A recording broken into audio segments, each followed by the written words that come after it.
सोचिए, शादी के 10 साल बाद भी अगर आपके घर में एक भी बच्चे की आवाज़ ना गूंजे तो? हर त्योहार सूना, हर साल उम्मीद और हर महीने टूटता हुआ दिल।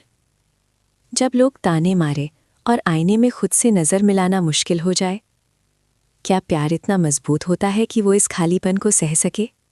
आज की ये कहानी है एक ऐसी औरत की जिसने माँ बनने के लिए कोख नहीं, दिल चुना। रात के सन्नाटे में जब पूरा मोहल्ला सो जाता, तब उस छोटे से घर की खिड़की पर एक औरत चुपचाप बैठ जाया करती थी। उसके हाथ में अक्सर एक छोटी सी नीली ऊनी टोपी होती।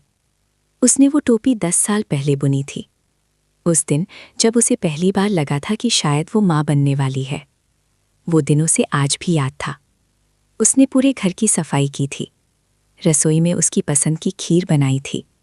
मन में हजारों सपने थे, लेकिन कुछ ही दिनों बाद डॉक्टर की रिपोर्ट ने उन सपनों को धीरे से तोड़ दिया। इस बार नहीं, डॉक्टर ने कहा था, बस 2 शब्द।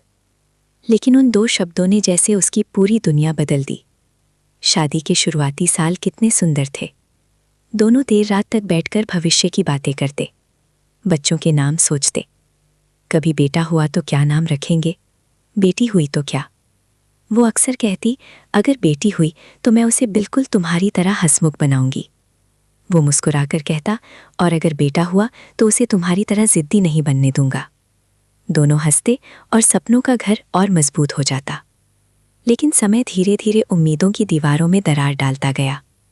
हर महीने वो सावधानी से दिन गिनती। हर बार थोड़ा सा यकीन बनता और फिर टूट जाता।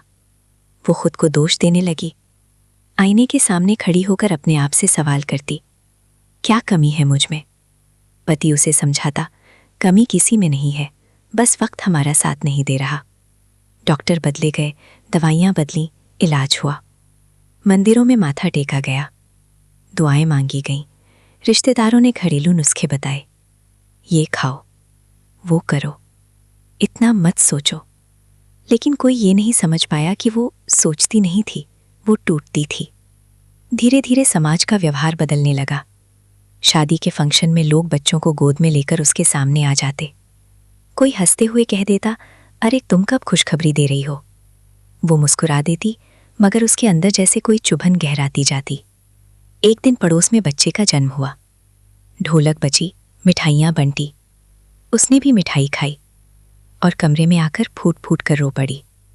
उस रात उसने पहली बार कहा, शायद भगवान मुझसे नाराज है।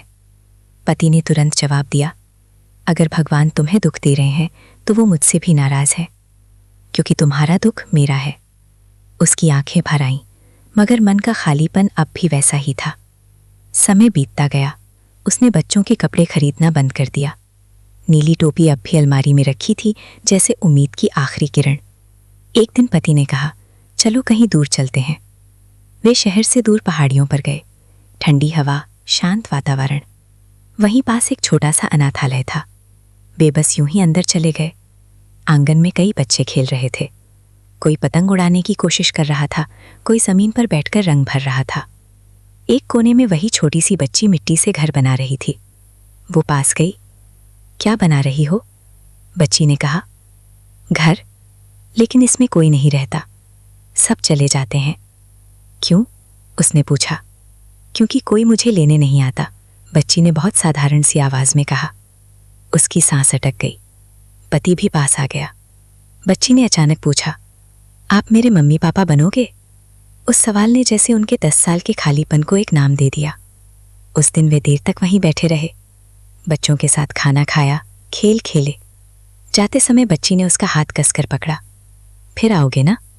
घर लौटते वक्त कार में खामोशी थी, मगर इस बार खामोशी में उम्मीद थी, दर्द नहीं।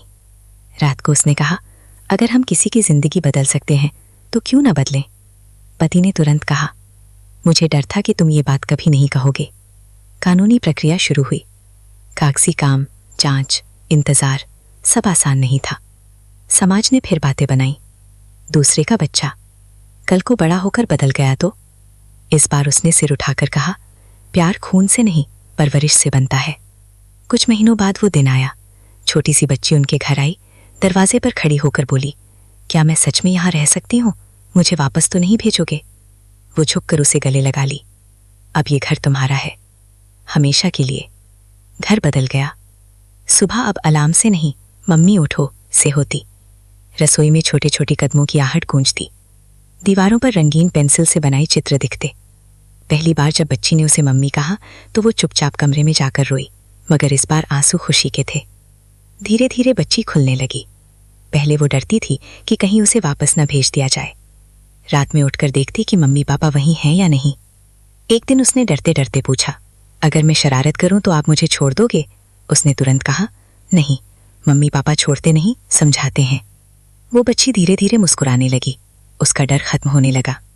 एक दिन अलमारी साफ करते हुए उसे नीली टोपी मिली। उसने प्यार से उठाया और बच्ची के सिर पर रख दिया। ये टोपी किसके लिए बनाई थी? बच्ची ने पूछा। वो मुस्कुराई, जिसके लिए भगवान भेजेंगे। तो भगवान ने मुझे भेजा? बच्ची ने मासूमियत से पूछा। उसने उसे सीने से लगा लिया। हाँ, सीधे मेरे दिल में। साल बीतते गए। स्कूल का पहला दिन, पहला इनाम, पहली बार मम्मी मुझे डर लग रहा है। हर पल उसके लिए नया जन्म था। एक दिन स्कूल की मीटिंग में टीचर ने कहा, आपकी बेटी बहुत दयालु है, वो सबकी मदद करती है। वो घर लौटते हुए रो पड़ी। पति ने पूछा, क्या हुआ? उसने कहा, आज लगा सच में मैं माँ हूं। रात को वही खिड़की खुली, वही आसमान, मगर इस बार गोद में बेटी थी। बेटी ने पूछा, मैं आपके पेट से क्यों नहीं आई? उसने कहा, क्योंकि तुम खास हो, तुम सीधे मेरे दिल से आई हो। पति ने दोनों को गले लगा लिया। तीनों की हंसी उस रात पूरे घर में गूंजती रही। 10 साल का इंतजार, सैकड़ों आंसू, हजारों सवाल, सबका जवाब एक छोटे से मम्मी में मिल गया। आज भी वो नीली टोपी हर सर्दी में निकलती है। बच्ची अब बड़ी हो रही है, मगर टोपी संभाल कर रखती है। कहती है, ये मेरी किस्मत की निशानी है। लोग कभी उसे अधूरा कहते थे, आज वही लोग कहते हैं, आपकी बेटी कितनी प्यारी है। जिंदगी ने उसे वो नहीं दिया जो उसने मांगा था, मगर उससे कहीं ज्यादा दे दिया। उसने समझ लिया, माँ बनने के लिए कोख नहीं, दिल बड़ा होना चाहिए। और जब दिल सच्चा हो तो हर खाली घर में एक दिन हंसी जरूर गूंजती है।